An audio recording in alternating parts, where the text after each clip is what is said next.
भाभी जरा मेरा टिफिन दे दो, कॉलेज के लिए लेट हो रही हूँ। ये ले बेटी तेरा टिफिन। तभी रमन भी वहां आ जाता है। माँ तुम अकेली ही सारा काम क्यों कर रही हो? प्रतिज्ञा कहाँ है? तुम्हें उसकी फिटनेस का तो पता है ना, बैकयार्ड में एक्सरसाइज कर रही है। फिटनेस और एक्सरसाइज वगैरह ठीक है, लेकिन उसे घर के काम में तुम्हारी मदद भी तो करनी चाहिए। अरे ठीक है, सीख जाएगी। जब तक मैं हूं तुम्हें किस बात की फिक्र? हाँ? इसके बाद रमन और उसकी बहन दोनों घर से निकल जाते हैं और सास घर के कामों में व्यस्त हो जाती है। वहीं दूसरी तरफ प्रतिज्ञा अपनी एक्सरसाइज पूरी करके थकी हुई गार्डन में ही बैठ जाती है। आज तो पूरे 2.5 घंटे एक्सरसाइज कर ली। Now I am tired. थोड़ी देर आराम करके फिर शाम को योगा करूंगी। प्रतिज्ञा अपने कमरे में जाकर सो जाती है। सुबह से शाम हो जाती है। रमन और रेखा भी घर वापस आ जाते हैं, पर प्रतिज्ञा अभी तक कमरे से बाहर नहीं निकलती, जिस पर एक बार फिर अपनी मां को अकेले काम करते हुए देखकर रमन उनसे कहता है, मां तुम हर समय अकेले काम में लगी रहती हो, आखिर प्रतिज्ञा पूरा दिन करती क्या है? बेटा वो थक कर आराम कर रही है, आ जाएगी। तुम हाथ मुंह धोकर डिनर करने आ जाओ। रमन बिना कुछ बोले वहां से चला जाता है।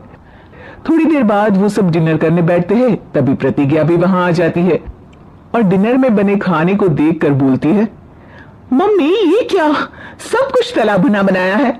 यू नो ऐसा खाना आप सब और मेरी हेल्थ के लिए कितना खराब है। प्रतिज्ञा तुम खुद कभी मां की मदद करती नहीं और ऊपर से खाने में नुक्स निकाल रही हो।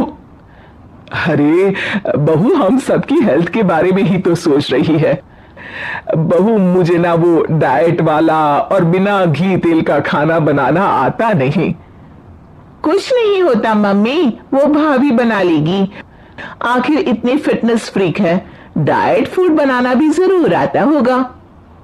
वो सब डिनर करके सोने चले जाते हैं।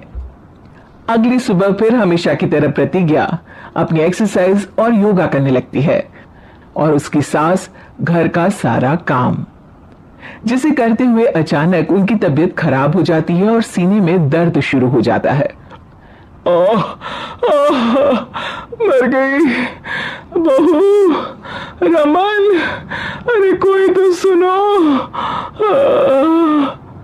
और इसी बीच वे बेहोश हो जाती हैं। सास की आवाज सुनकर प्रतिज्ञा और उसका पति भागते हुए रसोई में आते हैं, जिसके बाद उन्हें लेकर अस्पताल जाते हैं। डॉक्टर प्रतिभा की सास का चेकअप करके कहते हैं, अरे इनका कोलेस्ट्रॉल लेवल तो बहुत हाई है और दिल भी कमजोर होता जा रहा है। इनका लाइफस्टाइल और खाने पीने की आदत बदलनी होगी। सिर्फ light and non oily food ही खाना है और कुछ समय तक पूरा रेस्ट, साथ में कुछ एक्सरसाइज या योगा करें तो अच्छा रहेगा। पूरी जांच के बाद डॉक्टर उन्हें घर भेज देते हैं। अब घर का सारा काम प्रतिज्ञा को करना पड़ता है, जिससे वो अपनी सास के साथ पूरे घर को डाइट फूड खिलाना शुरू कर देती है। प्रतिज्ञा ये क्या बेस्वाद और फीका खाना है, मैं ये सब नहीं खाने वाला। हाँ भाभी, बीमार तो मम्मी है, फिर हम ऐसा खाना क्यों खाएं?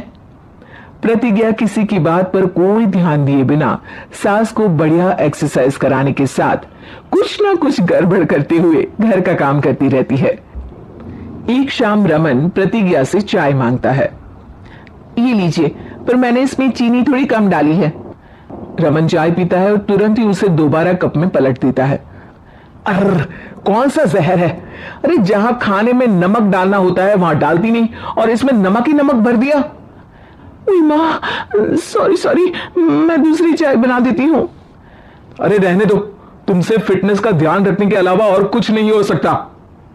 इसके बाद प्रतिज्ञा कपड़े धोने जाती है, जिसमें वो रंगीन और सफेद सब कपड़े एक जगह मिक्स कर देती है, जिससे एक कपड़े का रंग दूसरे पर चढ़ जाता है और उसी वजह से रेखा की नई ड्रेस खराब हो जाती है। भाभी ये आपने क्या किया? मेरी नई ड्रेस थी, सारी खराब कर दी। सॉरी रेखा, मुझे पता नहीं था और मैंने सारे कपड़े एक साथ ही वॉशिंग मशीन में डाल दिए। जहां एक तरफ प्रतिज्ञा घर के हर काम में रोज कोई ना कोई ब्लंडर करती, वहीं सास को एक्सरसाइज कराने और हेल्दी फूड खिलाने में कोई कमी नहीं छोड़ती। जिस वजह से जल्द ही उसकी सांस पहले से भी अच्छी हो जाती है। हेल्दी फूड तो ठीक है, पर बहू आज हम खीर बनाएंगे। मम्मी, मुझसे खाना तो ठीक तरह बनता नहीं, खीर कैसे बनाऊंगी? और अगर अच्छी नहीं बनी तो रमन गुस्सा हो जाएंगे। अरे कोई गुस्सा नहीं होगा, और देखना खीर भी बहुत स्वादिष्ट बनेगी। प्रतिज्ञा की सास उसके साथ रसोई में जाकर उसकी मदद करते हुए खीर बनाना सिखाती है, जिसे खाकर रमन तारीफ करते हुए कहता है, वाह क्या टेस्टी खीर बनी है, मजा आ गया आज तो। आज ये खीर प्रतिज्ञा ने बनाई है। क्या बात, आखिर तुम खाना बनाना सीख ही गई? पूरा तो नहीं सीखा, पर सीख रही हूं। और इसमें मैं अपनी बहू की बिल्कुल वैसे ही मदद करूंगी जैसे इसने एक्सरसाइज करने में मेरी मदद की। अब प्रतिज्ञा घर के काम में सास की मदद करने लगती है और उसकी सास एक्सरसाइज में प्रतिज्ञा को कंपनी देने लगती है, जिस पर दोनों सास बहू की जोड़ी को देखकर रेखा और रमन भी इंस्पायर हो जाते हैं। आज के बाद हम भी आपके साथ एक्सरसाइज करेंगे। अब पूरा परिवार एक साथ एक्सरसाइज करके डाइट फूड खाने लगता है।